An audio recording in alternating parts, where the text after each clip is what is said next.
We are live on a Monday where it's cold everywhere, I think. It's horrible. It was warm yesterday and cold today. Snowing. No. It's snowing. It's not okay. It's not. I'm like Jelly Roll. I'm not okay. Barely getting by. That's how I feel today. I have a very loose grip on reality. Every time I get in the car, this song comes on. I'm like, Jelly Roll, you're singing it right to me. What's up? That's good. Like the radio station wants to, it's either that, it's like one of 5 songs, and they play that song like every 5th song. I'm like, dude, why are you singing that to me? Like, I know. Like, I know, Jelly Roll. Like, I'm not. Okay. Stop. You don't have to remind me. I was doing okay until you reminded me. Truths. For real. All right, let's do listener questions. Guys, thanks for tuning in. We need listener questions. So we don't have Instagram today because it's a 3-box. And for some reason, when we do the 3-box, you get me getting chopped off at the neck, and all you see the top of Pam's hair, and Scott. Yes. I don't know where Scott was. So Scott, it's just my lips. It was weird. Scott slips my Adam's apple and Pam's top of her hair. So we can't do it. It's a weird looking person. Together, we could be like, remember when you could like switch people's like outfits? It's a weird potato like these. Like this thing. That old, like, what's my line? Yes. Yeah. That's exactly what it is. Yeah. That's what it's going to look like. That's going to be the next, like, Be Our Guest podcast, like, merchandise thing, like, where you can, like, make different combinations of the podcast hosts. I know. Those were when they opened Galaxy's Edge, and you know what? They don't sell them anymore. I'm like, that was a perfect toy for Galaxy's Edge. Yeah. Down in the crawl, is it not messed up too? Oh, now it's fixed. We are answering your listener questions. Yeah, it looked like there were 2 like things on top of each other for a second. I don't know. Hey, Len's in the chat. I feel like I haven't heard from Len in a while. Good to hear from you. And look, he's repping the Sparty logo. I like that. Yeah. Out there in Maryland, I think, represents Sparty. I like that. Out in Maryland. Len and Jen. Okay, let's do it. I've met them both. Oh, you lucky dog. At Beaches at Beaches and Cream. Yep. All right, here we go. We need questions. I don't have to look anywhere else, though, because I don't have Instagram. I'm like trying to look there. There's nowhere to look. So please drop them in the comments. Here we go.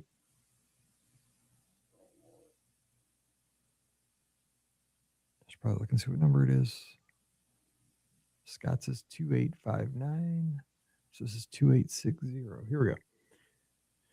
Welcome to episode 2860 of the Be Our Guest Walt Disney World Trip Planning Podcast. I'm your host, Mike Rallman from BeOurGuestPodcast.com and one of the senior agents over at the Magic for Less Travel. Happy Wednesday to you. Thanks for dropping in for listener questions. We are glad you're always here. And I have a big announcement. Big announcement off the top of the show. Didn't even tell my 2 fellow co-hosts in the pre-show. I think I know what it is. Guess what today is? It's the anniversary of the podcast, right? Today is the 18th birthday of the Be Our Guest podcast. We are 18 today. Wow. The podcast can vote. Can you believe 18 years we've been doing? What are we doing? We've been doing this podcast for. What are we doing? It's like 18 years. We've been. Alice Cooper wrote a song about this podcast. Yes, I guess. I don't know if he did. I don't think he did, but 18 years we've been doing this show. I mean, it is wild. Dennis tuned in from we're like half as old as the Disney Wonder. Dennis is tuned in on the Disney Wonder out in San Diego. We're just talking. Scott just did his trip report about his, if you're listening to it, it was about 18 years long, that podcast. But I just want to thank everybody who is stuck. I mean, we have listeners that have been with us since 2008. No kidding. So crazy. It is wild. If you joined us somewhere along the lines, thanks for being here. We've loved doing this. I love this podcast. I love my friends, my family. My second family's from this show. But 18 years of podcasting, we're jumping into our 19th year of the show. So thanks for being here. We're going to keep chugging right along. Hey, we're bringing you with us. We're not stopping. We're stubborn. So let's do, I get into something I like and I just go all the way. So here we are, 18 years of the show. Let's do some listener questions. Scotty G joining us from Must See Adventure. Scott, you got to get 18 years out of that YouTube channel, man. You got to be a gray beard. I didn't shave today. I've been a little bit Well, you shave every day. That's kind of unusual. I do shave every day because Pam doesn't like the stubbly. She gets on me, dude. See, I haven't shaved in like 4 years. Like I don't go like crazy beard. Like I don't like that. I keep it like somewhat, I'd like to see let it grow out till like Michigan State loses in the tournament or something. Go full Ben Lappin. I don't like that. I don't do that. I like to do it every couple of weeks and I just trim it down a little bit. But yeah, happy Wednesday. Hope everyone had a good St. Patrick's Day. Hope everyone was safe. And wore their green for Michigan State, of course. And let's answer some listener questions today. Let's do it. Yes. Yeah, go Michigan State, go Mizzou. Hopefully we get a big they put us we're in St. Louis. That's pretty cool for Mizzou. Everybody's we get one break. Here's the life of a Mizzou fan. We get one break. They throw Mizzou into the St. Louis region in our state. How do you do that as a 10 seed? Like that's crazy. Here you go. Here's everybody. That's exactly what everybody's saying. We're a 10 seed, and they're like, oh, they put you at home. For one thing, Mizzou is not in St. Louis. For the folks that don't know, it's 2 hours. Easy away. to travel, though. Oh, easy. It is easy to travel. You're right. I'll give you that. But everybody's thinking that it's like 20 minutes down the road. No, it's 2 hours down the road. It's not next door. Everybody on Twitter's like, it's a 20-minute drive. No, I'll tell you, because I drive it all the time. It's 2 hours. So there's that. And I mean, for once in a lifetime, we get a break as Mizzou fans. Now we'll lose. Plus our game is by the way, if you live in the Eastern time zone, nobody's going to see this game. 10:10 p.m. tip off. Who is watching that game? I mean, I know a lot of basketball fans probably step in. Dude, I mean, at least it's 9:10. I'll have my ice cream, on a Friday night and watch that game. But man, could you not start the game a little bit earlier for us old folk? I mean, come on. When I started this podcast, I could have stayed up that late. But Peepaw, tell how it is. give us the early shift, for the love of God. What's going on? This podcast is getting too okay. Pam Forrester's here. She's going to the Magic for Less Travel. Been along for this ride the whole time. Pam, what is up? And you got snow, and we're and the joints hurt. What's going on? I'm unhappy. I know. So since I said that you had like Peepaw tendencies last week, we're gonna see how many podcasts where you bring up something that Peepaw would say. That was like 10 is too late for a game. Right. I was out for the surgery, right? And I'm telling you what, man, recovering from surgery, I was Peepaw all the way, dude. I'm like, oh, I had my little baby pillow on my belly because that's how Pam's like, dude, if you feel a cough or a sneeze coming on, grab that baby pillow and just squeeze it because that keeps it from hurting. I'm like, I carried that little baby pillow like I don't know, Barry Sanders carried the football back in the day. It's crazy. Yes, I know. I'm really unhappy about it because we've got this, and this happens every March. Like you think in March you're in the clear, right? You've gotten a taste of spring, right? You've had a few days where you're like, oh, this is what it's like to be somewhere where you can go out. I like this going outside. This is awesome. And then it happens and it snows again. And that's what's happening outside my window right now. So it's horrible and I hate it. Currently snow flurries, 27 degrees, and the wind is blowing like the big bad wolf is trying to blow down my house of bricks right now. Our area got hit hard. Power was lost.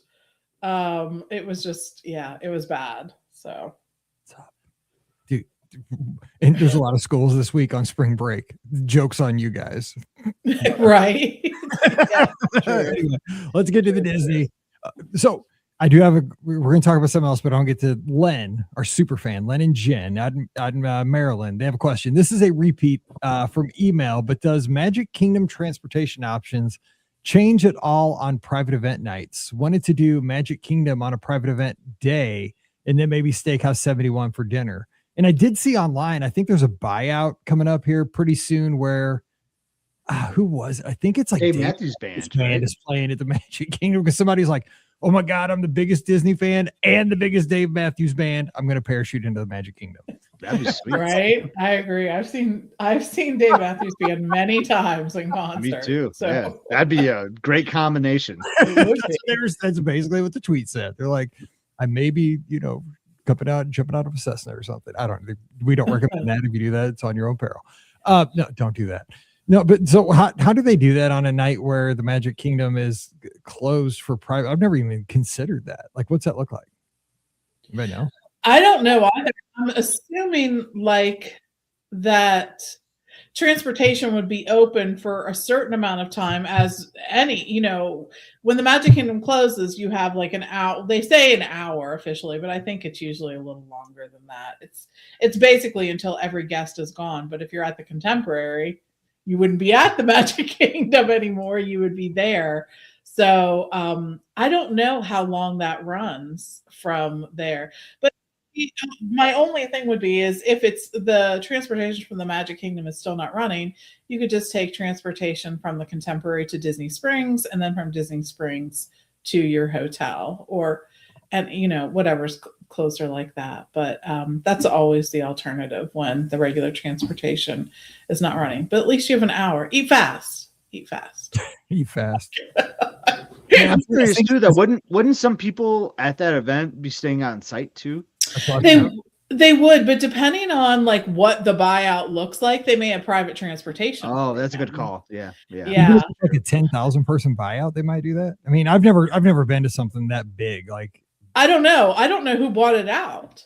I mean, if they have Dave Matthews Band, I mean, it's probably like I imagine like an Enterprise or I'm trying to think of like a big company in St. Louis. Like it have to be somebody big, right? No, I mean you would know more about this than I don't know. We've been. Pam's keeping a tight lid because she actually bought it out. Exactly. The invitations are this is our 18th celebration for the podcast. It's like 6 of us. I mean, right. There's only 6 of us, and we're all staying at the same place. So no, there's not going to be any. Exactly. There might be only official hotels too, like what I mean for that too. So you couldn't count on it. For everyone, and they may be expecting that people are all going to be leaving at the same time, and all that. So, and if Dave Matthews is playing, then I think they probably will all be leaving at the same time after. You better not leave early, right? Yes.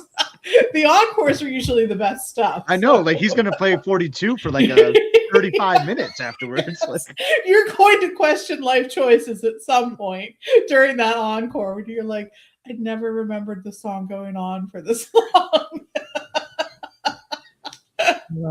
I'll tell you what. I mean that's gonna. Never mind. I don't want to say it, but like I will kind of say it, but like that's gonna be like the cleanest Dave Matthews Band concert, I will say, from like an aroma standpoint inside the Magic Kingdom. That is probably true. That's gonna be. Well, Len says that he's thinking the resort loop would keep going, maybe then Epcot for hoppers at different lots. So yeah, I would imagine the monorails keep running. Yeah, I think so. Yeah, that's a great question. I never even thought of that. I know. So rarely, but I mean, if you're there, it is going to affect you. That's for sure. Okay, we have a question from the inbox. Oh, I love where this one comes from. Wentzville, Missouri. It's right down the road. It's about 15 minutes from here in the Westplex here. It's from listener Michael, and he says, "Good morning. Just curious as to what your thoughts are on more Muppet theming for Disney Cruise Line. I love the Muppets and think Disney can do a better job incorporating Muppets theming in the parks and on Disney Cruise Line. I would love to see a cruise with a Muppets Day at Sea. It'd be great if a future ship had a Muppets themed restaurant, or dare I say, Kermit as the stern character. Just curious as to what your thoughts are on this very important topic. Sincerely, Mike, Wentzville." I like this idea. I know. We are getting more Muppets in the parks. So yeah. Now, so the other day I was talking to somebody, I can't remember, on the Discord, and then I saw that big there's like a Run Disney group on Facebook. It's a big group. But they actually put out a thing for everybody to vote. Like, would you rather see I think it was for springtime. Would you rather them bring back Star Wars, or would you rather them do a Muppet themed springtime surprise weekend? And I kind of would like to do Muppets, but then I got to really thinking about the logistics of it. Disney doesn't have. Now they used to, I think a long time ago, but they were kind of freaky looking, like walk around Muppets. Right. Right. Like 5 feet tall Kermits and stuff. They're freaky. Yes. Like, I think it would be harder to pull off like the photo stops. Now I guess you could, because like you could, set up the props and the spots where you get your picture with like Miss Piggy and Kermit and stuff. They just have to be proportionally sized, right? But like it's easier to do like stormtroopers and Darth Vaders and Kylo Rens and all because they're like just people sized, characters and so forth and Skywalkers and so forth. So maybe that's an issue with like things like Muppets because they're not the same proportions mostly as because they're puppets, right? They're maybe you think maybe that's kind of holding off this whole idea of bringing them into the human world that Star Wars is maybe easier to bring into the human world because of proportions. I was thinking about that the other day. And this is what I think about like when I have a little downtime. I don't know. What are your thoughts on that? Yeah, I would imagine because I do remember what those used to look like, and I they were weird. Like in the 80s. It wasn't perfected. I know. I will say. Yeah, that Kermit man. I do not want him chasing me down. No, not within the margin of acceptable error. I feel it was odd, and maybe that is why. Maybe that's why they've done more things. Like we're going to see them, of course, in the new Rock and Roller Coaster and other things. And I think they have made attempts to bring more Muppets into that, but I think that might be challenging on the cruise. Like, they have that detective thing that, of course, features the Muppets, and Pepe Le Pew has his own little, stateroom door and things like that. But yeah, I don't know. What do you think, Scotty?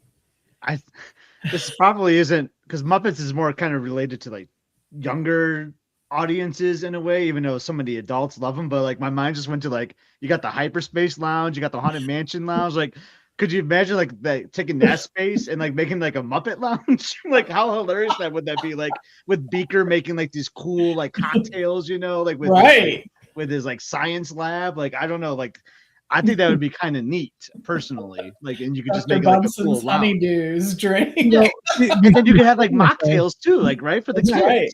You say that though, but I don't think it's kids because I think we're about 10 years apart, and I think it's like people my age because like my generation grew up with the original Muppet Show because it was on TV.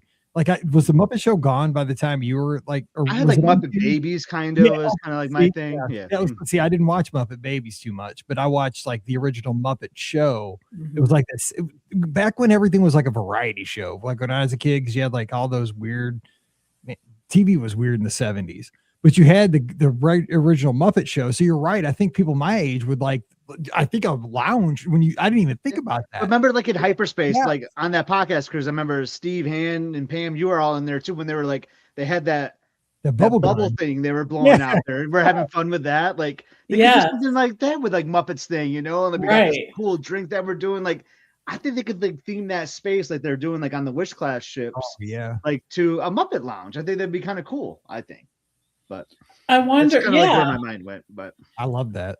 I know. I think there's lots of people that love the Muppets. I think too, though, the other thing is people either love the Muppets or don't love the Muppets, right? I mean, they're like, no to the Muppets. I don't get it. I don't like it. Whatever. I'm like, people have said that to me, and I'm like, like I never really thought about like that, but I guess really people hate the Muppets. Like, some people are like, I don't think they're funny at all. So really, see, but I mean, but look at me though. I mean, I am not a Marvel person at all. Like I've never, like I will not go see a Marvel. Like, I'm not gonna go out of my way to. I've never seen a Marvel movie yet. I love the Destiny. Destiny is a great ship.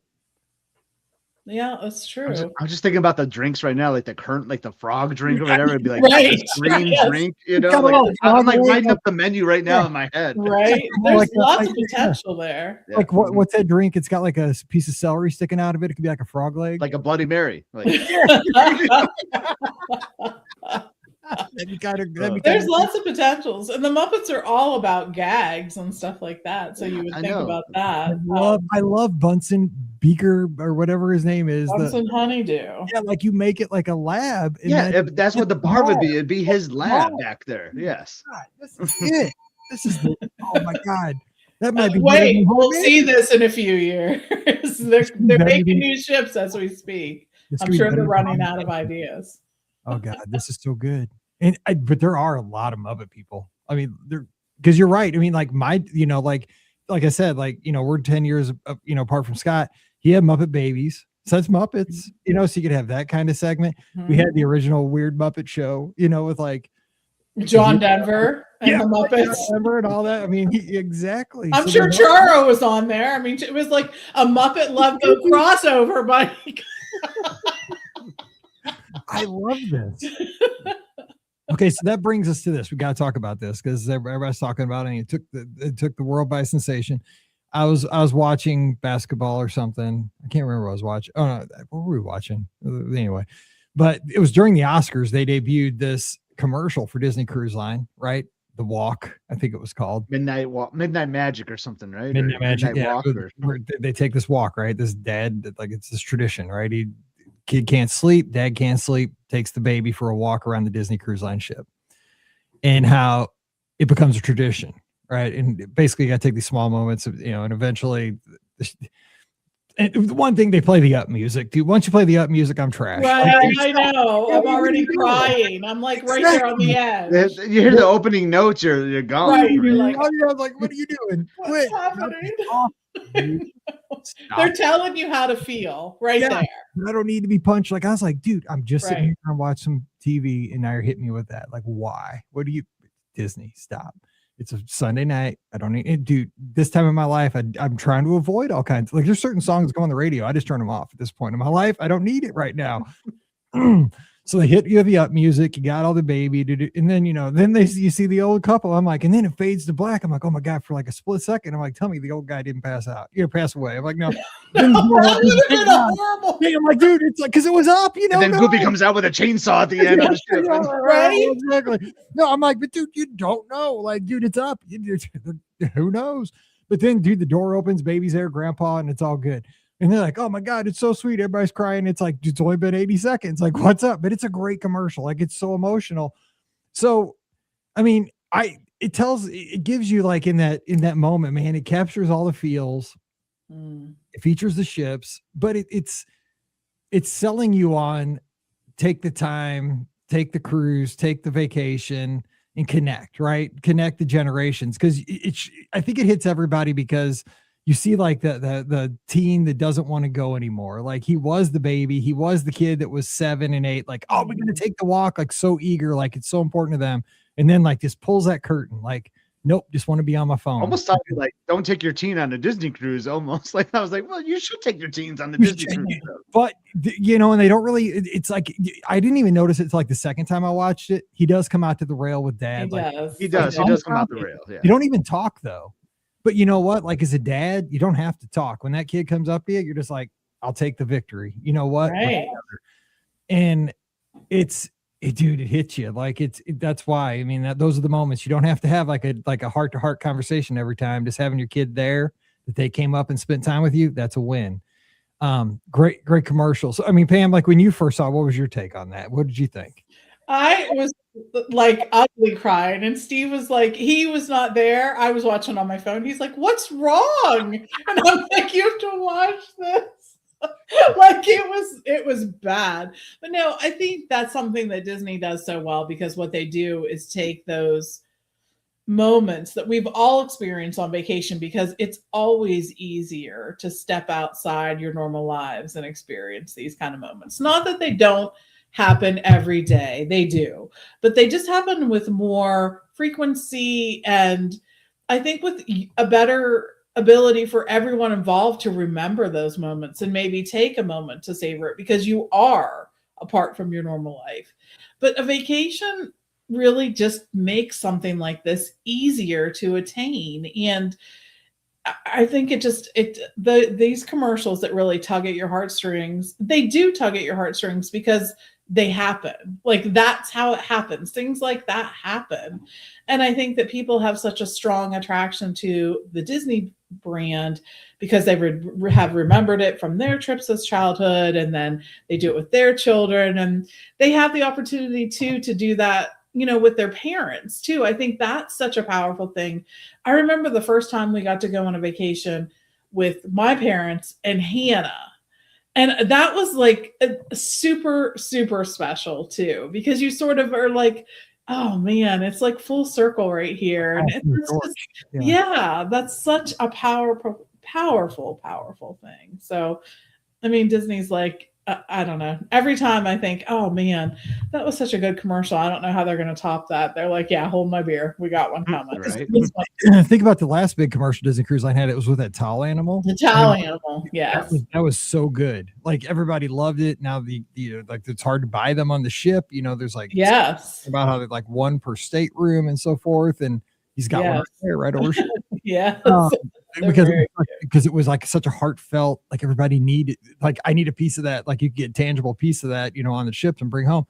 So they're really capturing kind of the emotion, not just like they're not selling like, oh, ice creams and dinners and animators palette and so forth. It's the memories you get to make. Now, Scott, what was your first interaction with the commercial? And then you actually did have a hot take that I noticed the same thing, but then I thought I was being a nerd. Then you told me, I'm like, oh my God, we are too alike. But I'm just too much of a Disney nerd. But no, I really enjoyed the commercial. The music was great. I love the storytelling because that's what Disney does, right? They tell stories, and it was a great storytelling from the generation. I just loved seeing like the dad because he's like in real time, right? He's just like thinking back, right? So he's like in his stateroom and he's just thinking back of those memories, and you see him younger. Like they told like a movie in like 80 seconds. Like it was really good.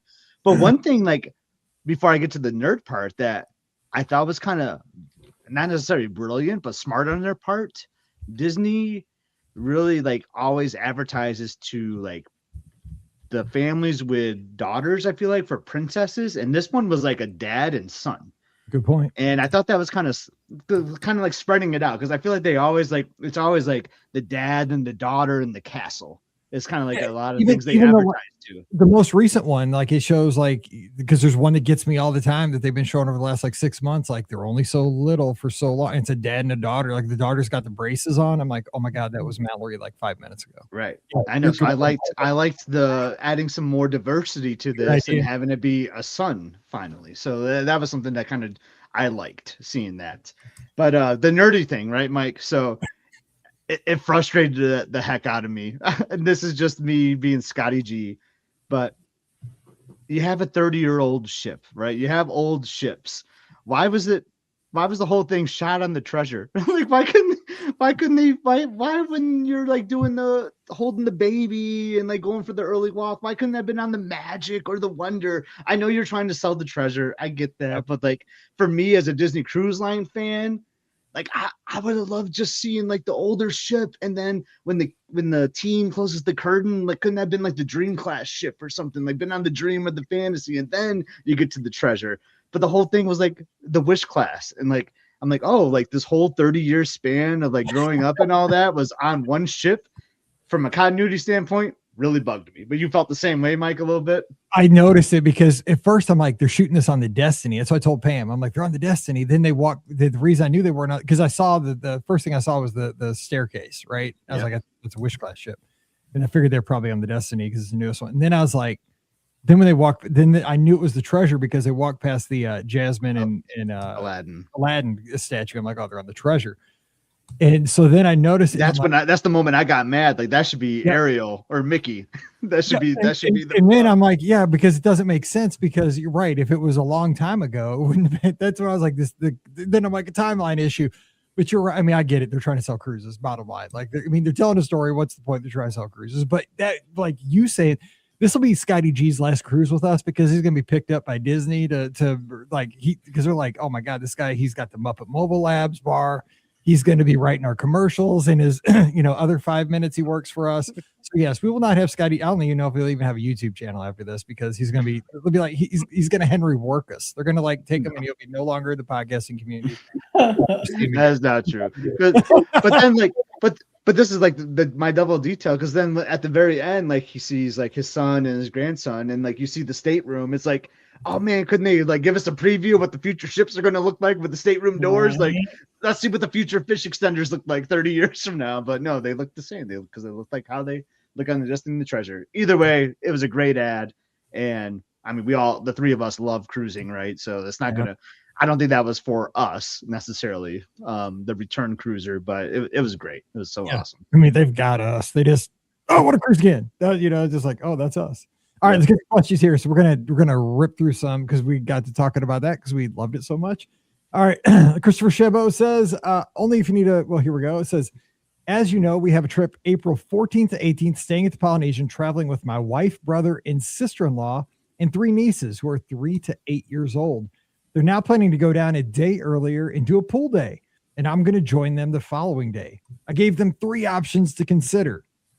With an AP discount, Saratoga 1 bedroom for $445, Wilderness Lodge is $431, or a family suite at Art of Animation for $394. What's your pick and why? So they're all close. I know my answer. So a 1 bedroom at Saratoga. This is just a 1-day pool day, I guess. I'm going Saratoga because if you're doing a 1-day pool day, you have so many great pool options at Saratoga. I just love the paddock pool, the cool, like the springs pool, and like there's so many great pools, and you could just go around that whole resort just doing all the great pools, you know. I know it's the more expensive of the options because, you know, that's what I do. I always pick the most expensive. Yes. But then you got the space too. It's a 1 bedroom, you know, you got more space too. So I'm going Saratoga. I'm going Saratoga too because of the pools, and you're going to have like the space, and plus, I mean, you could just walk over to Disney Springs too and have all that good dining and entertainment. If you want to see something, yeah, I'm going Saratoga too. Pam? Yes, it's going to be a 3-peat because yes, that's where I'm going to. I think for all the reasons that you both mentioned, I mean, there's some great pools at Saratoga. There are, there's like 3 pools at least, 4 pools. They have food and beverage. There. Yes. Aren't 2 almost like feature pools? There's almost like 2. There's 2 that have like a slide. Yes. Oh. There's 2 that have a slide. Then there's the paddock one that also has the slide and the place to get, you know, snacks and drinks, and the main pool does, and the slide pool does too. Right. And then there's another one that's like a quiet pool. So they have that. And the grandstand pool, you has like some like food options, and like there's drinks there too, and a little splash area for the kids too. And it's actually really cute. It's one of my preferred ones. I love the grandstand. Yeah, I like that. And I think the other reason why Saratoga is such a great location is you can walk over to Disney Springs. So after your pool day, then you can walk over to Disney Springs, get something to eat. I think that there's just so many good reasons, you know, to pick that. If I had to pick a second, my second would be Wilderness Lodge for sure. Because I think the Wilderness Lodge has some great pools too. But yeah. But just for the value, like it's what, like $15 more to get the 1 bedroom. That's what I'm saying. 100%. That's a huge value. Yeah, that's just a great value right there. So agreed. Yeah, you're talking like between even Art of Animation to it's $50 swing. So yeah, I would do Saratoga in the 1 bedroom. Yeah, I would too, for sure. Okay, question from Mike over on YouTube. Hey, Mike, Pam, and Scotty G, wondering what your favorite boardwalk area dining restaurant is. So including Boardwalk Inn, Yacht, and Beach Club. Thank you. Oof. So many great options. It's rough. I mean, it depends on what you're really looking for. If you're looking for a nicer meal, I think you can't go wrong with Flying Fish, or we've had some really good meals at the Cake Bake Shop.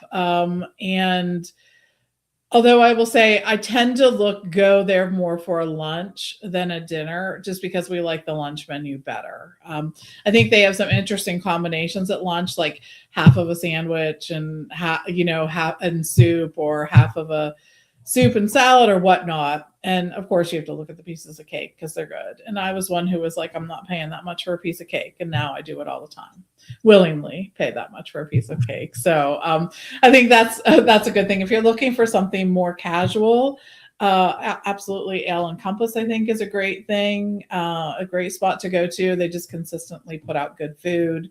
If you're looking for something just like fun, then I think you have Beaches and Cream. So I think it really depends on what you're looking for in terms of that kind of meal. Pick one, Scott, because Pam just named about named them all. That was great. That was a great recap. She didn't name mine. She didn't name mine, but she named about 90% of the rest. That's a great recap. I think I know what yours is going to be. So we're going to actually go through all of them because I'm going to pick one that Pam didn't. But this is actually my favorite. Flying Fish is like a close second, but my favorite is Yachtsman Steakhouse. Yep. That's my go-to. Even though I think it's going under refurb. It is. It's going to be refurbed. Yeah. So depending on when you're going, you might not be able to book that one, but consistently really great meals. The service, I talk about this all the time. Their staff has been there like I think the average tenure is like 30 some years. I mean, they just like have been there for so long. They know that menu so well. They have great recommendations. So I love going to Yachtsman Steakhouse. Now, a little, again, like what Pam said, it kind of depends on your mood, right? Sometimes you might not be up for like the big steak, meal after a day in the parks and whatnot, but I just consistently always a solid meal for me. And mine would be Trattoria El Forno. I love that place. It's good food. It's consistent. It's not super expensive. It's easy to get in. The ADRs aren't tough to come by, and it's right there on the boardwalk. And you can just jump out. And at night, there's fun stuff to do on the boardwalk.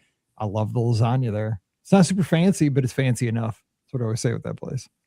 You can name this episode the Epcot area restaurant. His name. I mean, you throw in Rosa Mexicana and you got them all. Right? I don't know what else you're gonna get. Oh, Rosa Mexicana is pretty good. I like that tableside guac. Yeah. Let's go. Diane is here. She says, and by the way, she says, as a mom, I'm happy to have the in-room laundry at Saratoga Springs. That's a good point. 100%. Do your laundry after that. Yeah. Exactly. Great call. Yeah. It's funny how you get excited about those things after a while. I know, but they become like integral.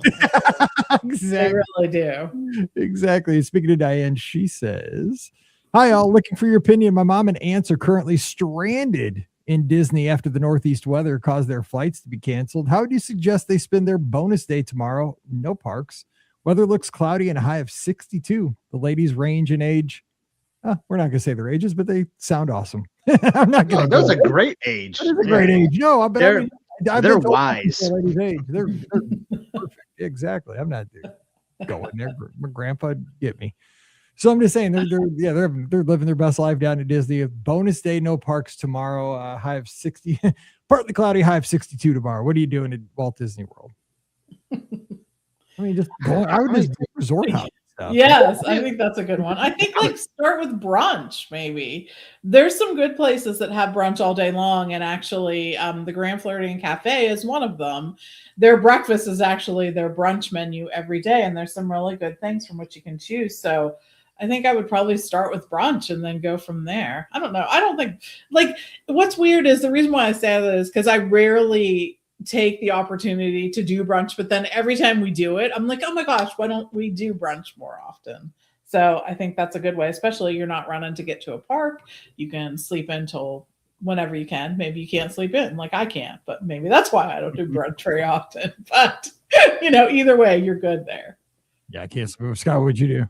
I like that. I was thinking about going over to the Animal Kingdom Lodge, but I know there's like construction happening. So I think that's at Kidani Village right now. So maybe go over to the Jumbo House, and because there's fun things to do there. You can look at some of the animals. Maybe if you can't get in the Grand Floridian Cafe, which you probably should be able to, but you can look at Boma maybe as an option too, and just explore the grounds a little bit over there, or maybe go there after brunch at Grand Floridian Cafe and just do some exploration there. There's like fun activities you can do and just do some walking around, maybe do a DVC tour for free. Like don't get suckered into the presentation like Mike did necessarily.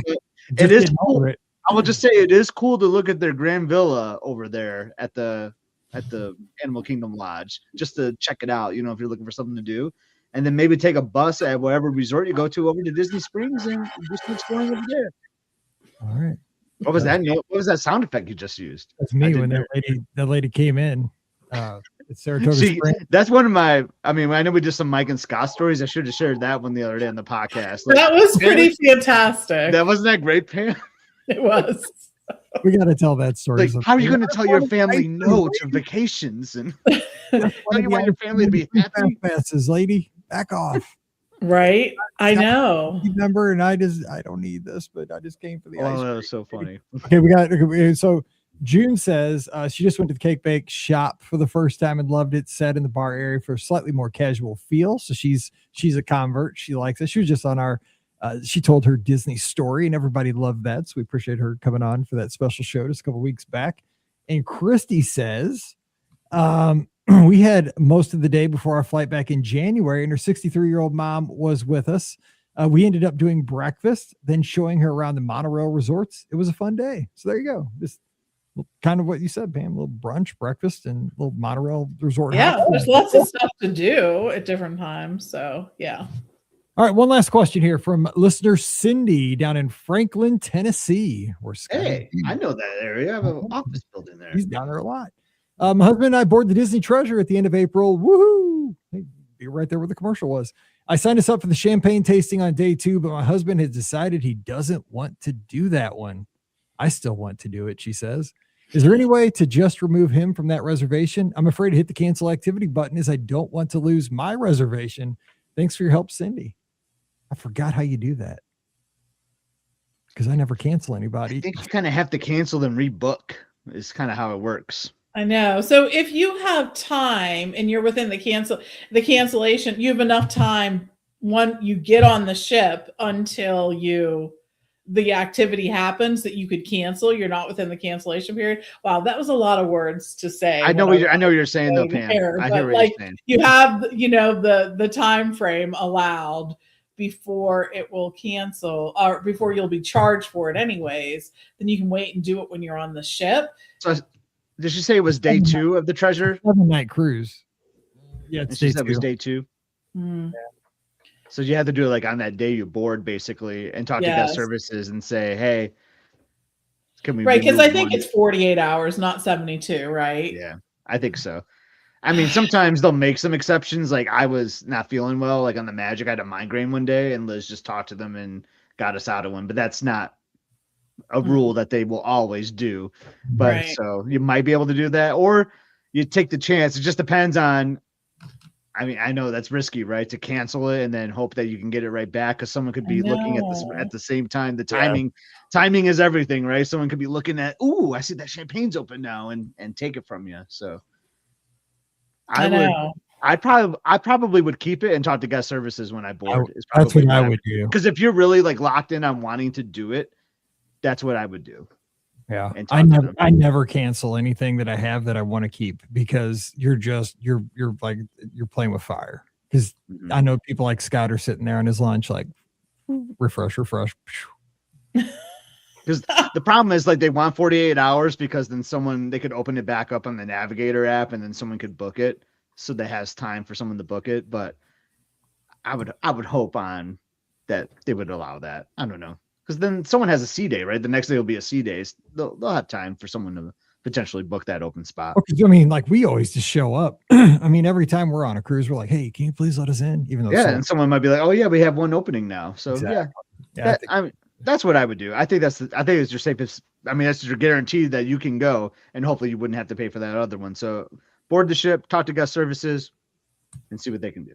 I will say champagne's not one of the most popular tastings. It usually goes tequila margarita is usually the most popular. Mixology is right up there with. Those are the two that go first on the cruises I've always been on. Those are the two. I mean, those go fast, but I've seen champagne stick around for a long time, but just be careful. I wouldn't cancel. All right, so that's going to do it for today's show. We're going to be back with, by the way, tomorrow when you get the replay of Sunday night's live call-in show, I hope you enjoy it. It was kind of a hot mess, though. The phone lines didn't work until the very end. We got a great call, though, in the end, so it was worth it to stick with the phone lines. The 18th call actually did work, so stick with us. The recording software stopped about 3/4 of the way, but we got that going, too. Hot mess express. You think after 18 years, we know how to do this stuff, but just giving you a heads up. We tried, but I hope you enjoy the show. It was great content, but there was buzzing and there was all kinds of, I think I fried my eyebrows during the show and Scott was running solo there for a little while I was behind the mixer again. So yeah, Sunday nights for some reason with the phone lines, tough. That's why people don't take listener question calls and stuff like that, but you'll enjoy hearing me sweat for about 30 minutes on tomorrow replay.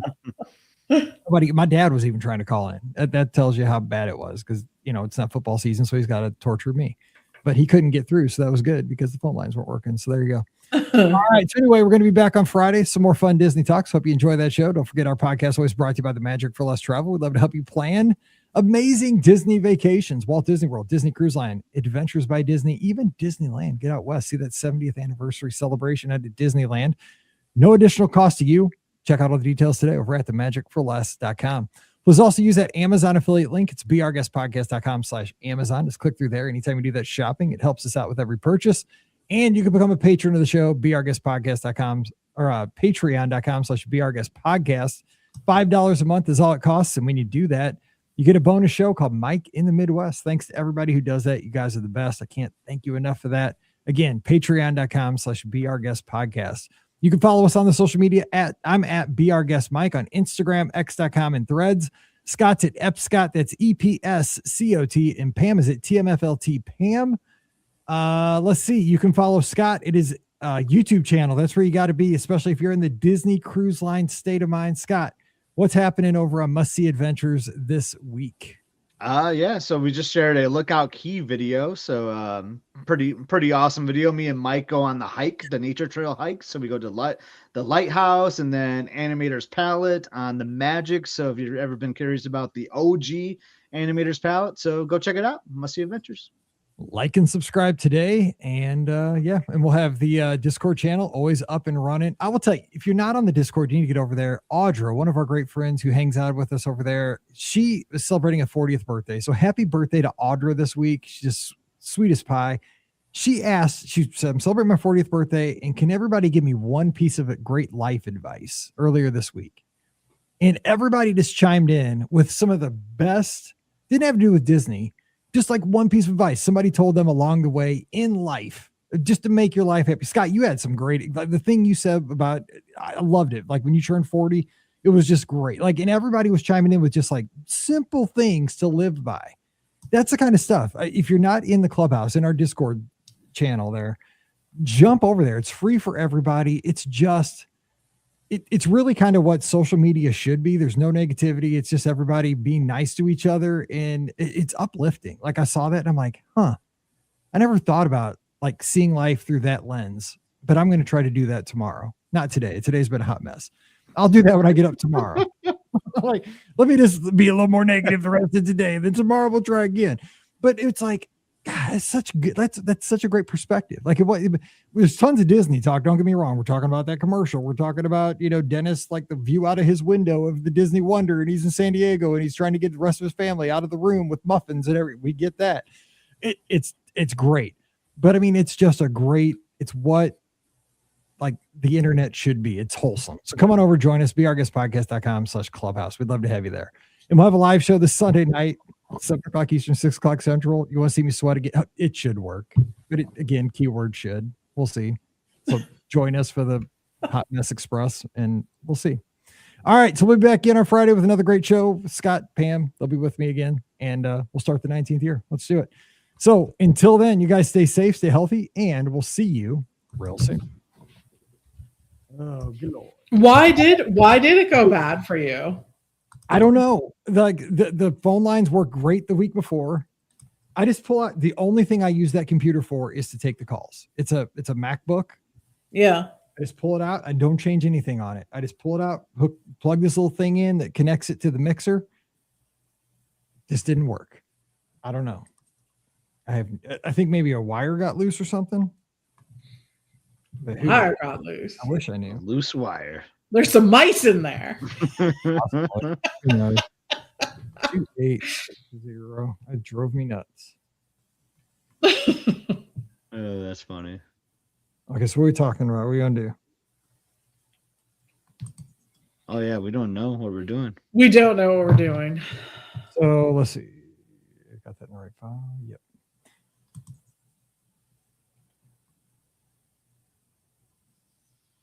See, so basketball will be starting. We don't need to do like brackets, but what if we did?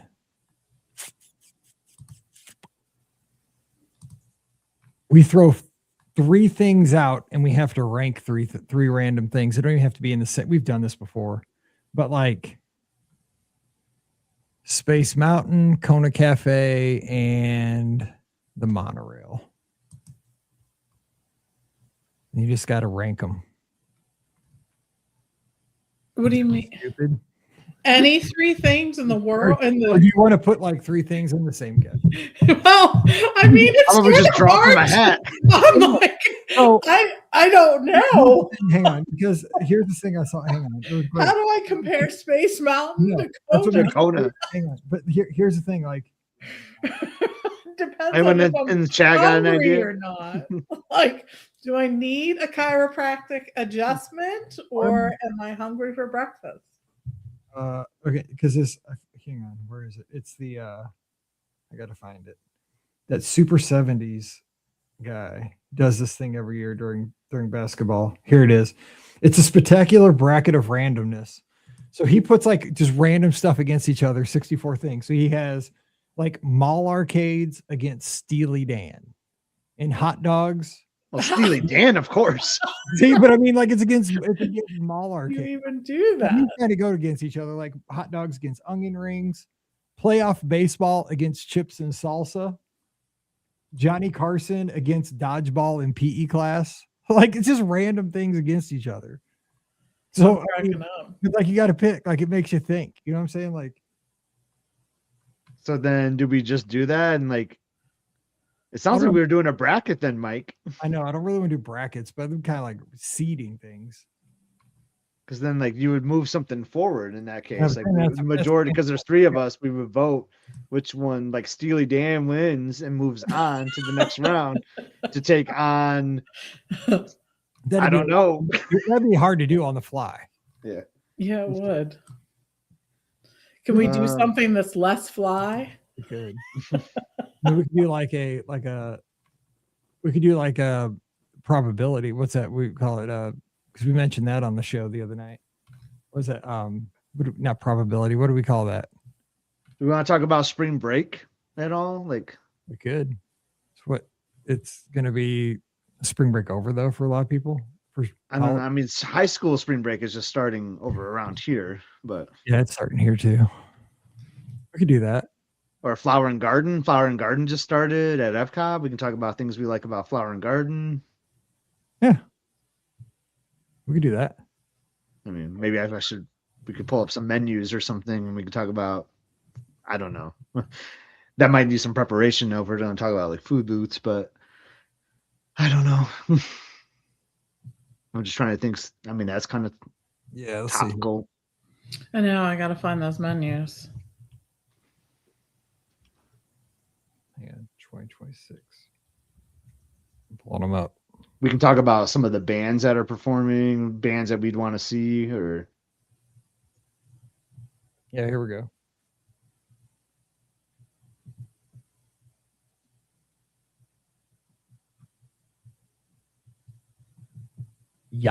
I love the ones called Yacht Grub and Beach Grub. That's hilarious.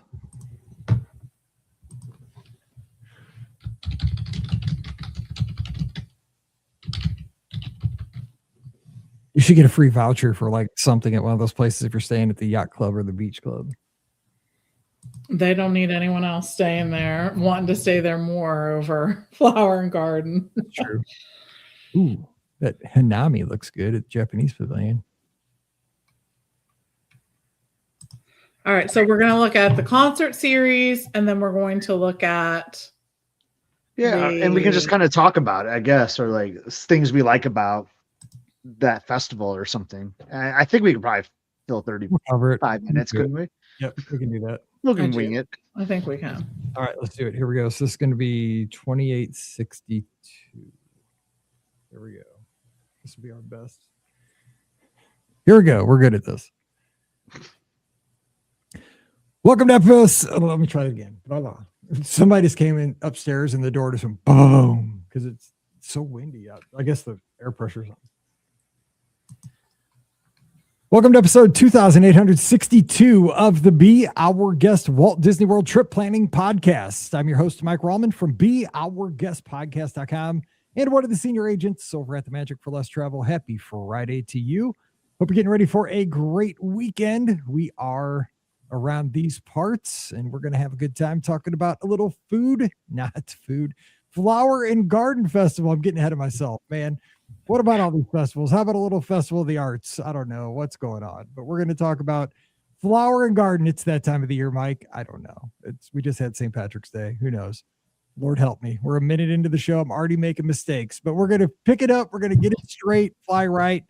Join me here from Must See Adventures, Scott Gardner. This is his idea for a show. So just going to turn it over to Scott. Scott, happy Friday. What's up? I mean, it's kind of like my name, right? This topic, with my last name, but it's the 19th year of the podcast. Like you're bound to make some mistakes, right, Mike? I mean, that's what happens. My middle name's mistake lately. So there you go. I feel. Yes. I mean, this is, I would say, for some people, a lot of people I know, one of the most unproductive work days in history. The Friday of the first round of the men's NCAA basketball tournament.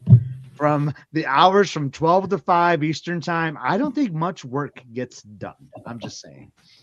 See, I never worked in the business world, but I was a teacher, and you see these tweets occasionally if you're on, you're on X or Twitter, and I was one of the teachers, got taught 6th grade. I did not care. I always showed the first round of the tournament to my students after lunch. Like I told them, here's the deal I made with them. We are going to work like dogs till lunch. We're going to try to like double up. Like, cause I would load them up. Like okay, I'm going to teach hard. We're going to get everything done until lunch that we can get done. And then we're going to go to lunch.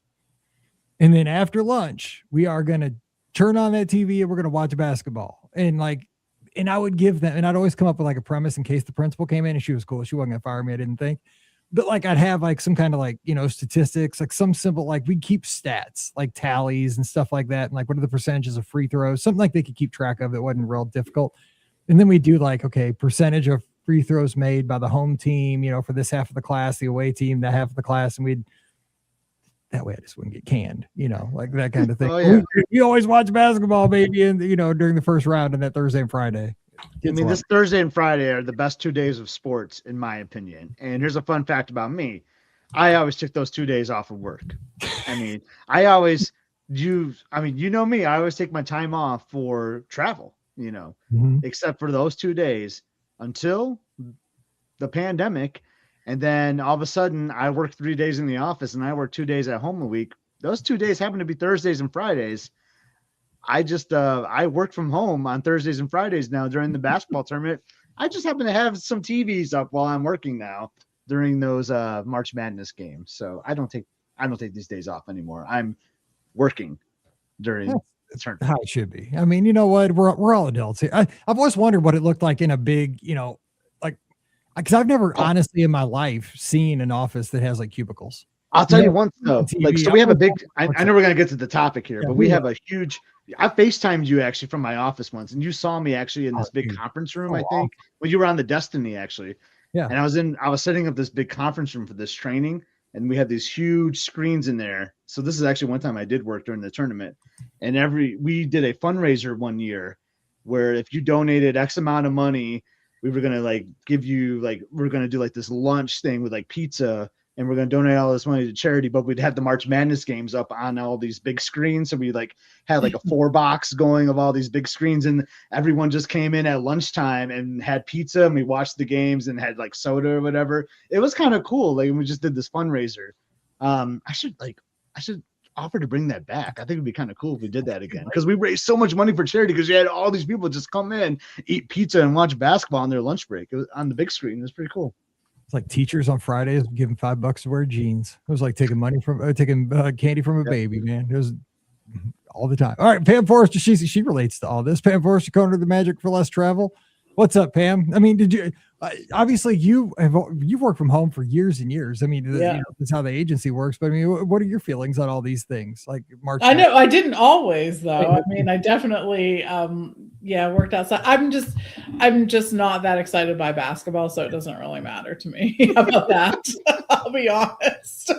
It's weird because I used to take stats for basketball when I was in high school. Like I did it, I was interested in it and whatnot, but it's just at this point I just don't. So it's not my thing. I appreciate that other people like it though.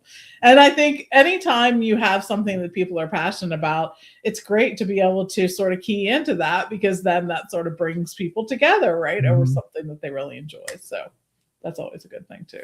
I just like showing it because I know half my kids probably didn't I'd say half my kids loved basketball. Like where I used to teach, like that was their thing. Like they too. Probably half my kids could care less. They were like into, band and, other things, dancing and so forth. But I do like that.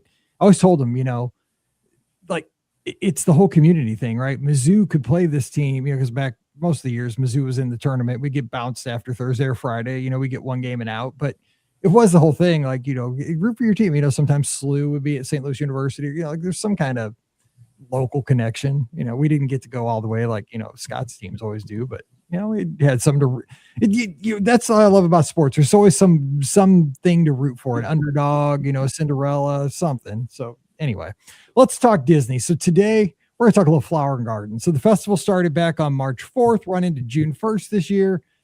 At least it's not going for 6 months. Is this about the right length for a festival, Scott? What do you think? That's probably about right. It feels right. It doesn't need to go. I feel like it could end actually a little bit before Memorial Day weekend. It's running a little bit beyond that this year, but it's not too long. At least it's not going to July. Like, because I think after the pandemic, didn't it run till like the end of July, or like Food and Wine may have started? Like, Food and Wine started so early. Yeah, that's what it was. And that was just outrageous to me. Like it's 4th of July or right after 4th of July, and you're starting Food and Wine Festival. Right. Like, that makes no sense. But I think Flower and Garden, I'll always say this is my favorite. It's so hard to pick a favorite because like when I'm there for like Festival of the Holidays, I'm like, oh my God, this is the best festival. Like I can wear a sweatshirt or long sleeves. It's so comfortable outside. I love the food offerings and the storytellers. And then I'm there for Food and Wine. I'm like, oh yeah, all these food booths are great. I love it, blah, blah, blah. But when I'm there for Flower and Garden, like I truly find this as my favorite because our first ever visit to Walt Disney World was March 8th through like the 15th or whatever. And it just resonates with me as our first visit. And it was during Flower and Garden. The topiaries just are all out. This is when Epcot just like shines, I think. It just like it. The flowers are so beautiful. It just doesn't ever look any better to me, especially like in the early part, like from right now until like early April. Like this is when it just is Epcot at its finest, I always say. So like I just absolutely love this festival. I don't know how you two would rank the festivals. Pam, and it's so Pam, I mean, you obviously with the travel agency, we have the bookings. I mean, did this not this past week? Is this not like I would say this is not bad for bookings. People wanting to go down and see some flowers in Florida with what happened to the upper Midwest where you are, where I'm like, 20s right now. What people want to leave the Midwest and Northeast? I know. There's a lot of people that really come to us, I think, around this time of year and want to plan a last minute trip because it's miserable in many parts of the country. And the good news is that we can plan a last minute trip. And there usually are some things, not only that you can take advantage of, like going to see Flower and Garden and whatnot, but some specials, we try to get them in there. And Disney knows that too. So we are fortunate in that space. But yeah, I think this is the right length, back to your original question, because I feel like Festival of the Arts is almost too short. Mm-hmm. Like it needs to be just a little bit longer. And I think this is the right length, and Food and Wine's fine. And the Festival of the Holidays never feels long enough to me either. But, but this one seems to be just right in the whole, this one too short, this one too big. So Scott says Festival of Arts just runs into an issue because of the race weekends. Yeah, I know. They don't ever want it to overlap a marathon or a Princess because, like, we're going to get all the runners down there. So, like, which is unfortunate. I wish it would go into Princess weekend a little bit and just be a little bit longer, but they just won't. It's almost like they just like they're like, we cannot give this to the runners because Princess is the small. Well, it's probably the second smallest. Springtime's the smallest, but yeah, it's like they will not. Like let those two things intersect, and I wish I wish they would better. I know, like because then they could almost let it go 2 more weeks. They could let it go the week after Princess, almost. And make because there is a gap there when there's nothing at Epcot. Yeah. Not that Epcot's not awesome on its own. It's just it's weird. It is weird, isn't it? Yeah. Yes. All right, so we're going to talk. So we're going to talk. A few things. We want to talk. Where would you rank it, Mike? Where would you put this festival? Like. Not that we do favorites, right? But like, is this the I would say, if I had to rank them, I'd go Festival of the Arts, Flower and Garden, Festival of the Holidays, and Food and Wine. That'd be my 4. Pam, what about you? Give 1 to 4. I mean, it changes on your mood. Festival of the Arts and Festival of the Holidays are sort of tied for me. I know, which I never play by the rules, so that takes up 1 and 2 spot for me. Then Flower and Garden, then Food and Wine. I love how we all kind of have food and wine at the bottom now. I know, and it was the OG festival, OG. really, sort of, right? It's just gotten too big. Britches. That's exactly my grandma would say. It got too big for its britches. Yeah. And they got not that I mean this is a flower and garden episode, but like they've gotten rid of some of the things that were great about food and wine, like the chef demonstrations in the park, things like Yes. that. Like if they started bringing some of that back, that would I know. I bring it think back that's up. when I saw Kurt Russell and we got to be there for his like Yes. OG wine thing. And I was like, oh, Kurt Russell. Which, by the way, I see that he was at the Oscars last night and he looked good at the Oscars too. I mean, So what does he not look good? I mean, it's Kurt Kurt Russell, right? Yeah. Hello. Kurt Russell and his wine. This was good. But no, they used to do fun stuff like that all the time. And that the wine demonstrations, like you walked into it and it was free. There wasn't a charge for it. Like Stop. You're lying. We've been doing the show so long. That didn't happen. Come on. no, right?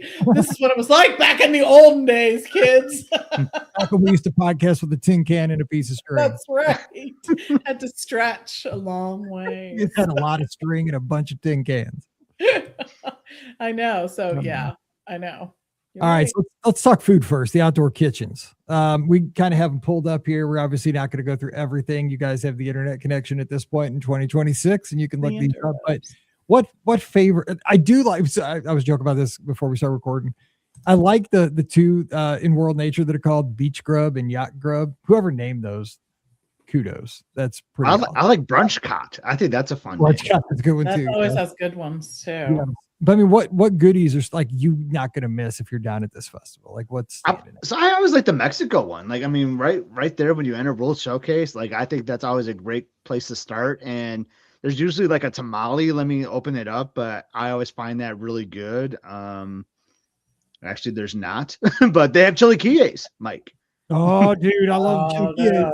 I love chilaquiles, and there's like a good taco, and then like with these booths, if anyone's listening here, I'm sure you're a fan of Disney parks, right? And you frequent. So there's always like a little beverage too in these food booths, and they have a margarita that you can get too. So that's really nice as well. So I think that's a perfect spot to kind of start your flower and garden food booth journey there in Mexico. Yeah, I agree. Dude, totally. I'm going also to Japan. They got the frushi. I like the frushi. Good stuff there. Strawberry, pineapple, and honeydew wrapped in coconut rice and soy wrap paper, served with coconut cream sauce and toasted coconut. I'm not even a coconut person, but I've had this a bunch of times and I like it there. That margarita is a spicy mango too. Like, oh my gosh, that sounds really good. Not to cut you off on your frushi there, but if everybody's into ramen cups, I'm not like is it faint? It's like I know like this popular thing. Like I grew up eating like ramen noodles, like just the ones you get for like 10 cents. What is everybody pays better than that? Yeah, it's better than that.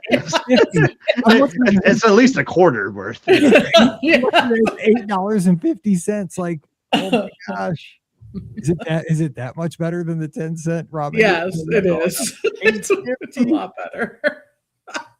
Holy cow! Okay, all right, I'm gonna try that then. But yeah, no, appreciate I like. Okay, so what else we got, Pam? What are you looking at? I really do like the brunch cot. It's actually one of my favorite every year. I like it. And one of the things I really like there is the fruit cereal shake is always really good. Like so much better than one would think. It's fantastic. So that's worth checking out. I've told other people about it and they're like, what do you mean? And then they've gotten it and they're like, oh yeah, you're right. But then they always have like avocado toast. This year they have French toast with cinnamon toast. Well, I'm going to say cinnamon toast crunch. I doubt that they're actually, calling it that. I think they're just saying cinnamon cereal, but we know which is the cinnamon cereal. It's only cinnamon toast crunch. So we know that, but that's with it and caramel sauce on it. And of course they have shrimp and grits too. So I think that's always a good one. I always sort of like the citrus one, whatever that one is. And this year they have a shrimp with an orange chili sauce and they have cinnamon beignets tossed in lemon sugar and lemon glaze. Right? That sounds great. They also have lumpia there this year, which is, they serve that over at the Animal Kingdom there in Pandora, but they'll do it here too. And they have a lemon tart. So I think that that's always a good bet to go to there. This actually it usually has some of my favorite food of many of the festivals. I mean, I really do like Festival of the Arts, but this one has some good ones too. Now, so is this one like it's a standalone outdoor kitchen? Because it says World Discovery, but I'm trying to picture where this one is. At where the Citrus? The Brunch Cot one. I'm looking at you're looking at Citrus Blossom too? It's over by Test Track usually. That one of those the booths that's there all the time. The sprayer thing. Yeah. Okay. Yeah, near the sprayer. Yes. Near the sprayer. So you already hit the Citrus Blossom because that's the one I was gonna do. Yes. You know what surprises me a little bit. So I do not advocate for this, but like the Italy pavilion is like always a hard pass for me because it's always like overpriced, not very good at all these festivals. But I feel like they dropped their prices down a little bit. So I was just kind of looking at it. Like the arancini is $7.75. Now it's probably just one thing. knowing like on past history of Italy. But the pasta is $7.50, but their cheesecake is only $5.50. So it just surprises me. Like knowing how I feel about like how the past has been in Italy, I'm surprised that cheesecake isn't like $16 based on how they used to like things there. But maybe they're trying to change things. Maybe they know that they've always overcharged, but that has always been like a crazy standout for all these festivals is that Italy is always overpriced, and the value, the taste, undergood. It's undergood. Undergood. There we go, Pam. I'm struggling. Overpriced and undergood. There it is. Underdelivered. I'm still because I'm gonna be down there in a few weeks, and I am 100% skipping Italy still. Yes, but 100%. I know. I don't know why. And Italy doesn't tend to have, and it's food that people would be drawn to, but they can never seem to deliver on it. And I don't know what the deal is there. Yeah. I don't know. So now I'm kind of a simpleton, right? So the American Outdoor Kitchen, Magnolia Terrace, they have, this is one thing I get every week at our local it's called B Halls. I get a shrimp po' boy and tater tots. Love the sucker. They have it there. It's only $7.49, so it can't be that big. Has anybody ever gotten that there? The shrimp po' boy? I love shrimp po' boy. So. I don't know what it is, how it is. Now, here's one thing I've never had in my life, and they say people love these things or hate them. Has anybody had the grilled Gulf oysters? Mm-hmm. And they're good there. Yeah, because they're grilled. Tied down. Like they just. Yes, they're good, though. These ones are going to have like sausage and butter and lemon. So, I mean, it's hard to go wrong with that. So, yeah, they're good. Flavor. And they're doing it right there in America. They're grilling them there. You can sort of smell it. So, yeah, I think it's a great way to eat oysters because they are cooked at that point. Because basically it's kind of like a Riverside or like French Quarter kind of thing because they got the gumbo and the bread pudding and stuff like that. Yeah, for sure. Yes. And yes, the Bananas Foster bread pudding. Not just bread pudding, Mike. Banana Foster's bread pudding. What's that mean? I don't know what that means. I don't know, but you're having like banana and caramel and stuff like that. So it's not just bread pudding. It has banana in it. And I know. I can't get bananas. Yeah, I know the banana thing. But. Can't do that. So. But yeah, the shrimp po' boy, I'm there because I love good shrimp po' boy. So that's I think I'm gonna stop at the La Isle Fresca. Yes. And have some Jamaican jerk chicken when I'm down there. That sounds really get good. that dessert too. That flan, that sounds really good. The flan looks really good. Yes. Chocolate cake, coconut custard. It just sounds fresh. This is like what you want, right? From Flower and Garden, like this fresh type of food like that. Oh my God. It just sounds so good. I want it right now, actually. That does look because it looks light. Like on a hot day, I could totally eat that, except I can't get the plantains. I know. And that's why like food and wine I struggle with because like it's still hot when you're down there and it's like all hot. Heavy stuff, you know. I know. And I think this one too, Morocco usually has something good. And I was looking at this. They actually have a bread with assorted dips. So if you like the stuff at Sanaa, chances are you'll probably like the stuff here. I've had that actually. They usually tend to have the same thing at all the festivals, and that's good actually. Liz and I will usually share one of those. It's pretty good. Yeah, that sounds good. Yeah, there's lots of good there's lots of good booths to go to. I'm getting hungry now. Like Mike, you always do this. We always do this on a Friday, right? Get people hungry. And this is the one where they have the trio of dips with the potato chips.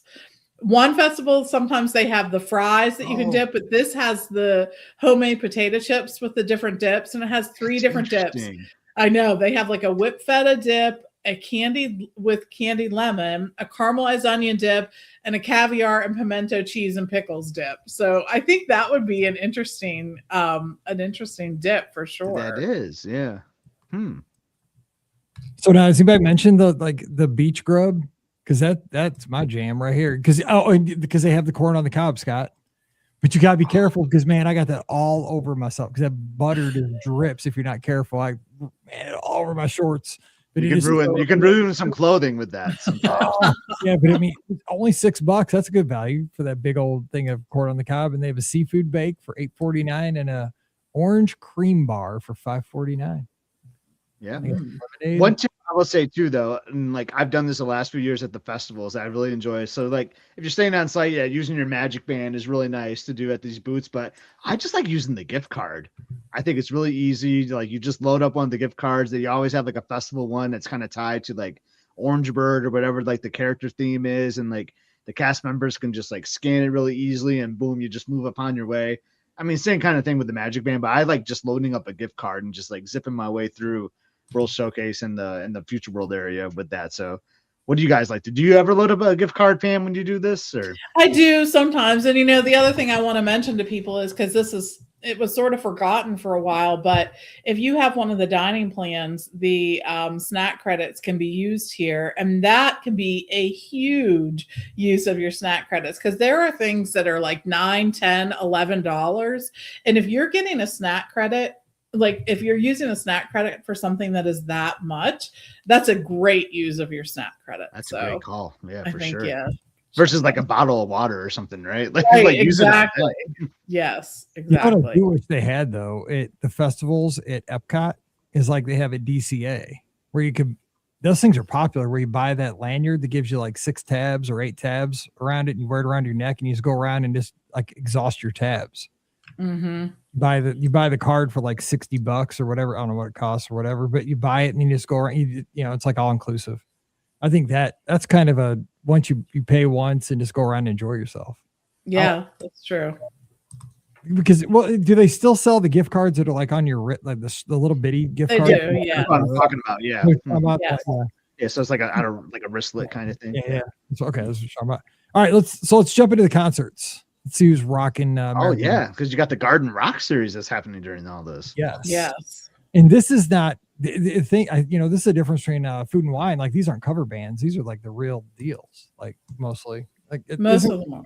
Yeah, I mean, sometimes it's just like a band, but that it's like featuring just like one member of the band, right?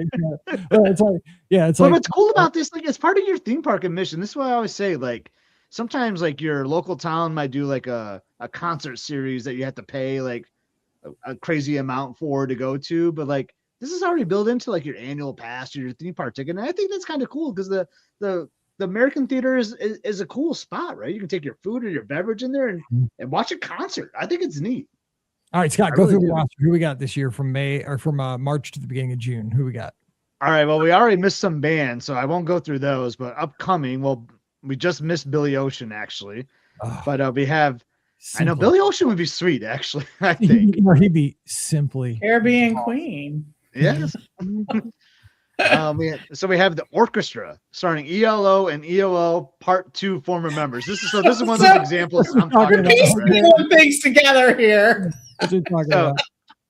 So those that don't know, so Jeff Lynne is like the front man of ELO from back in the day. So he was like the singer, the songwriter, the guitarist. He is ELO. So when they say former members, they're talking about a cello player that was from like the 70s. Okay. One guy. Yeah, they're talking one guy. And I'm not knocking that one guy, but that's who they're talking about with a former member here. True. But they're going to be there from March 20th through the 23rd. So they're doing 4 nights. So they're there for a long stint. And this one always cracks me up. Like he shows up on 60s on 6 or 60s Gold on XM. He does his own show from the Herman's Hermits himself. Peter Noon is going to be there. So old 60s UK legend. Yeah, he did the stuff with my dad's radio station back when my dad worked in the 90s at KLOU 103.3, Oldies 103.3. Like, yeah. I always talk about how can I get my dad or like my brother down to Walt Disney World. Peter Noon is how I can get my dad down to Walt Disney World. Like, boom. Dad, let's hop on a plane. Peter Noon is performing at Epcot. I got you March 27th and 28th. And then you got 38 special, Hold On Loosely, March, what we got there? March 29th and 30. So you got like some Southern rock, I don't know how many original members from that band will be there, but they rock, I think it'll be an entertaining show, no doubt. Nice. And then we roll into April on April 3rd and 4th. Oh, you got Chubby Checker, the twist. Come on, let's twist again. Like we did last summer. I don't know what other songs, but Pam, April 5th and 6th. These are your guys, right? Sugar Ray? Yes. Yes. Are you going to be there? I am not going to be there, but I wish I was. Now I'm going to be like, maybe I do want to be there then. That would actually be a really great one to go. I think Sugar Ray actually would be, because when you think about these sets, right?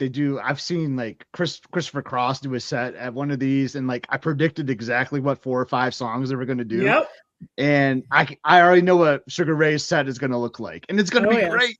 Yes, flies happening there, and every morning is going to be on there. It's going to be a good set. It is. I know I'm probably going long here, but what's Information Society? They're going to be there April 10th through 11th. Pure Energy.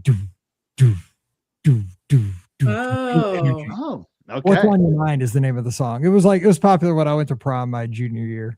Okay. What's interesting, like, I don't know, have they not filled all the dates? Because there's some gaps when I'm looking at the calendar here, because I feel like they usually have every date filled. So maybe they're still filling in some of the dates as we're doing this recording. But Jesse's Girl himself, Rick Springfield, is going to be there April 12th through the 13th. And then I always think of Top Gun when I think of Berlin. So they're going to take your breath away on April 17th and the 18th.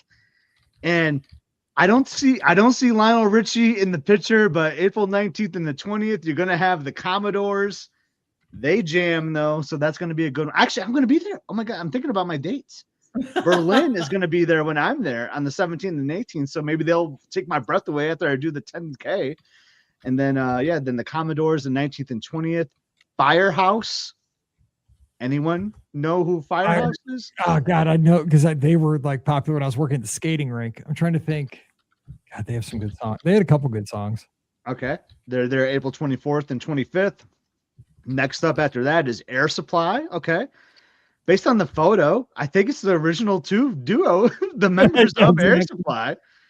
So they're all out of love, and they're going to be singing to you there in April. You want me to go on, Mike? Do you want me to keep rolling through it? Okay. I'm looking up Firehouse's song here.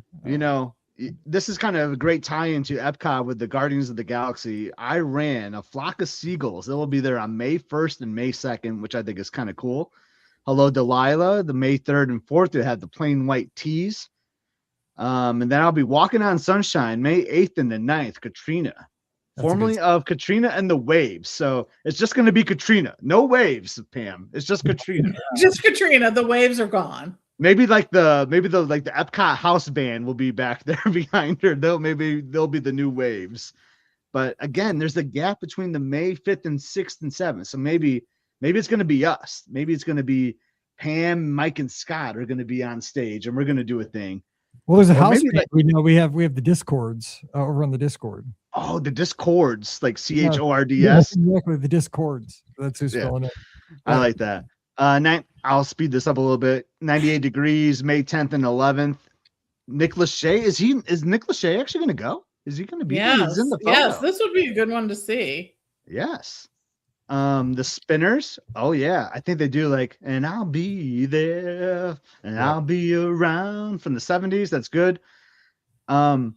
Josiah Queen, am I saying that right? Not a clue who that is. I don't know who that is. I don't know the next guy too. I Am Tongi. Not a clue. May 22nd, 23rd. AJ Croce. Croce plays Croce. I think that must be Jim Croce's kid. Jim Croce's son or something. Time in a Bottle guy, maybe. Yeah, Jim Croce was sweet, bad Leroy Brown, and don't mess around with Jim. Yeah. Then Queensryche, May 29th and 30th. And then it ends with Maverick City Music, May 31st. Was it Queensryche like heavy metal? Yeah, they were. So I will say it ends kind of weak. And it's not a knock at any of those artists, but we don't know these people. But the last couple weeks, I'm like starting to wonder, like, I don't not as familiar with those artists. Yeah, that's That it. that probably is like a relative of Jim Croce, I'm betting though. But that's your whole lineup. I think they're gonna fill in some gaps because I feel traditionally speaking they have an artist every night. So I'm sure there's going to be some more artists as they come along here. But I think it's a pretty strong lineup. There's some artists I definitely want to see. I know there was a couple of these I was trying to look up as you were reading them. Did you find that one, Mike? Yeah, it's Love of a Lifetime for Firehouse. I finally found the love of a lifetime. Or that song was super popular. It was like a power ballad back in like my high school days. Okay. A long time ago. Queensryche was kind of heavy. I remember from back really heavy. Like that's what's so funny is like, I mean, because now, I mean, it's like the meme, right? Like you'll be at the grocery store here and stuff that was like heavy metal back in there, like stuff like, dude, that was like hard rock. And now I'm listening to it while I'm shopping for cereal. The grocery store. That's right. Anyway, so the show times are 5:30, 6:45, and 8 o'clock. Daily. And that's cool. They do 3 sets. I think it's pretty neat. Yeah. So yeah, go grab something from the food booths, or not. It doesn't even have to be from the food booths too. You can go to the Norway dessert bar, or grab like a beer in Germany or whatever, and go make your way to the theater. That's kind of cool. You can bring your food and beverage into that theater too and enjoy a show, which I think is awesome. Nice. So real quick, I see some topiaries. There's going to be a lot of them, but you got Simba and Friends. You got Rafiki, Mufasa, and Sarabi over near Imagination. You got Tinkerbell over by the United Kingdom. You got Mickey Mouse, Minnie Mouse, Chip and Dale, and Pluto and World Celebration. Winnie the Pooh and Friends. That's going to be Rabbit, Eeyore, Piglet, and Tigger. They're going to be over between Canada and the United Kingdom. If you're looking for Goofy, he's going to be between Imagination and World Showcase. Not with a chainsaw, though. No, I don't have it ready. Dang it. And Lady and the Tramp are going to be back by Italy, but more are going to be added. But if any of I those love that Lady and the Tramp one is like a traditional one we always take a photo with, because we took one on our first trip I was talking about, and it was just like, I was like, because we were so amazed, because we thought that was like all the time. We thought oh, this is so cool how they have this Lady and the Tramp thing here in Italy. Like, let's take a photo of it. And then the next time we were there, like, why isn't this here anymore? Like, what happened to all those topiaries? But so it's kind of like a joke, an inside joke with our family. So we always make sure we take that photo with the Lady and the Tramp when we're there for Flower and Garden. That's a good story though. So we got Snow White in Germany. Belle's going to be in France. Tiana's topiary is going to be in the American Adventure Pavilion. You got Coco. Let's see, Miguel and Dante are going to be in Mexico. Mirabel, Antonio, Isabella, and Luisa from Encanto are going to be in the Imagination Pavilion. God, there's a lot of these. Pixar characters, you got Buzz, Woody, Bo Peep, and all their sheep. Lotso and the Pixar Ball are going to be near the main entrance. Lightning McQueen and Mater are going to be in World Discovery near the Connections Cafe. Mike and Sully are going to be in World Celebrations near Creation Shop. I have heard a little bit of talk about Sully being a little thin this year. I don't know what's going on with that.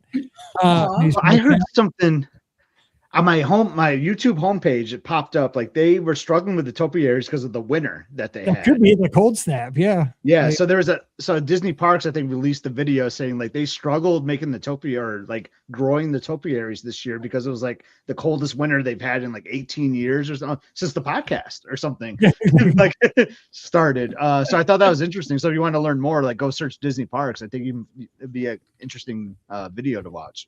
That's good. Manning Rush, there's this many. Figment is going to be over, obviously, at the World Celebration Gardens. You got Groot over by the Joffrey's Coffee and Tea Company in World Discovery.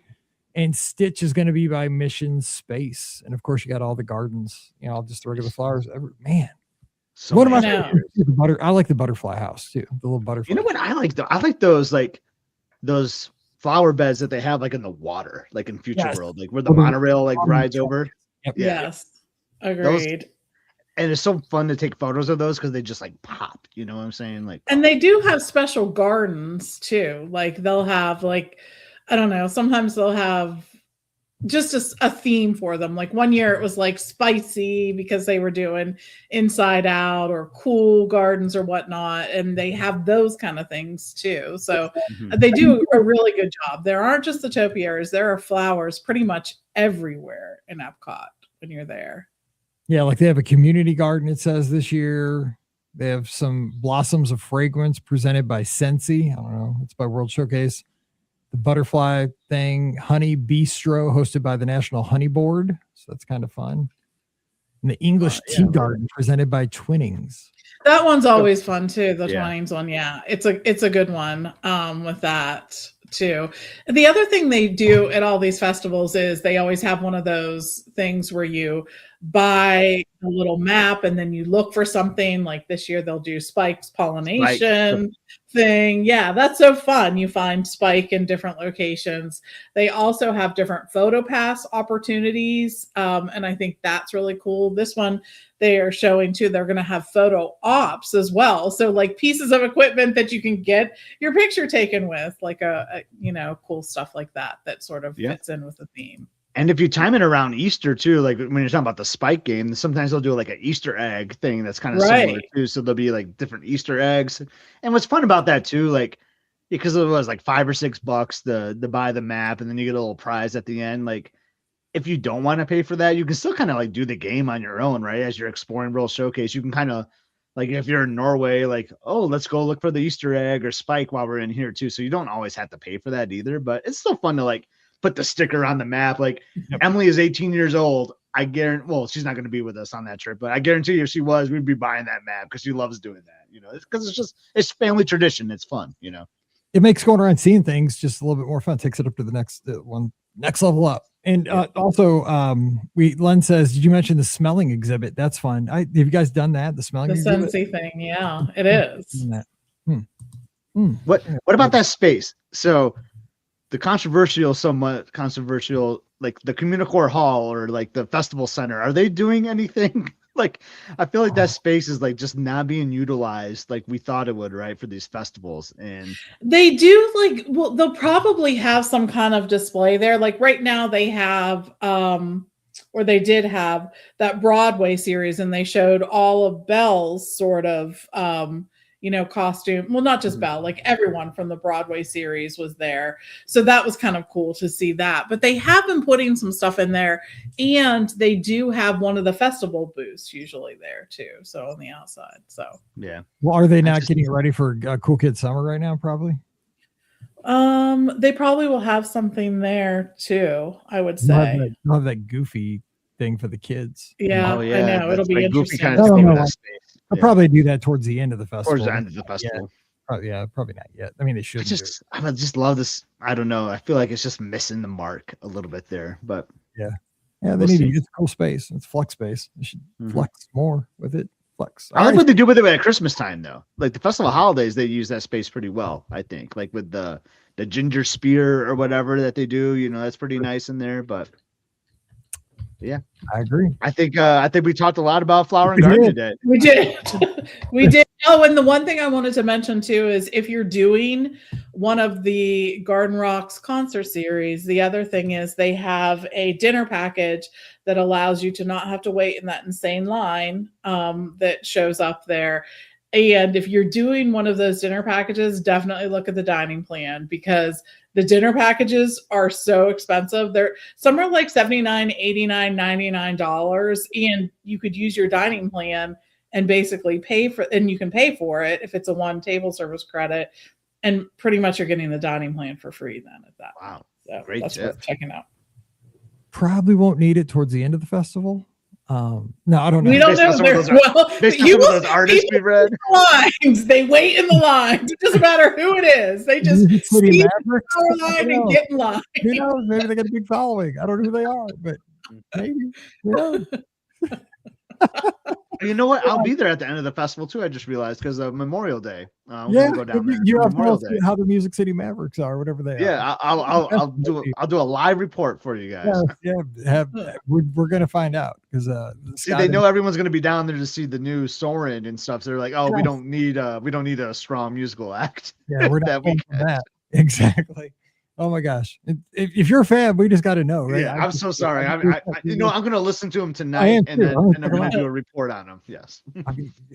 Seriously, I'm old. I don't know at this point. So anyway, all right. So we're jumping out of here. Hopefully, this got you ready for the Flower and Garden Festival this year. If you're headed down, get you more amped up for the trip. If you're not, maybe next year, consider it. All right. Don't forget the show brought to you by the Magic for Less Travel. That'll help you plan the next Disney adventure, whether it is down to Epcot to see a great festival like this, or anywhere at Walt Disney World, Disneyland, Disney Cruise Line, even Adventures by Disney. Check out all the details today over at themagicforless.com. Please also use that Amazon affiliate link. It really does support us throughout the year. beourguestpodcast.com/Amazon. And thank you so very much to our Patreon supporters. You're the guys and gals that keep us going. Thank you so very much. You can support us as well, just $5 a month. And for that support, you get a bonus show called Mike in the Midwest. Come on over. It's patreon.com/beourguestpodcast. You can follow me on social media at beourguestmike. That's on Instagram, x.com, and Threads. You can follow Scott at epscott, EPSCOT. You can follow Pam at TMFLT Pam. Give Scott a view this weekend, actually. You got a lot of time on your hands, hopefully in between basketball games. I know a lot of stuff going on there. But Scott, what's happening on Must See Adventures this weekend? We got any new stuff dropping in soon? Or what? Yeah, we're going to have a sea day. So we'll show you what Apollo brunch looks like on Apollo, on the Magic. Just hanging out. It's the last day of the trip, so packing, and all that stuff. But, we're going to go to Rapunzel's. That was a fun meal. Mike, do you remember that? Like we got to see the show on Rapunzel's. Is it just called Rapunzel's Restaurant? I can't remember what the full name is. Just Rapunzel's, I think. Rapunzel's Diner. It is Rapunzel's Palette. It's something. Just watch the episode. You'll find out what it's called, actually. So there we go. That's what we call a lead-in or whatever. But teaser. Yeah, teaser. But yeah, it's gonna be a fun sea day on the Disney Magic as we wrap up this awesome cruise from last summer. So go check it out. Must See Adventures. All right. And don't forget to join us in the Discord channel. That's where we all hang out 24/7. It's free for everybody. beourguestpodcast.com/clubhouse. And we'll have that live show in just a couple of days, Sunday night, 7:00 Eastern, 6:00 Central. Join us, Facebook, YouTube, Twitter, Instagram, or Twitch. Until then, hope you guys have an awesome weekend. Stay safe, stay healthy, and we'll see you real soon. Good stuff. We got it all in. I'll say that. We got food. I mean, there was a lot of just recapping what the festival was, but it's done. We got it in. It's done. Just another episode. Another show. In the 18 years of shows. 18 years. All right. Well, I appreciate you guys. And all right. We'll see you next week. All right. See you next week, guys. Have a good night. All right. All right. Bye-bye. Bye, everyone.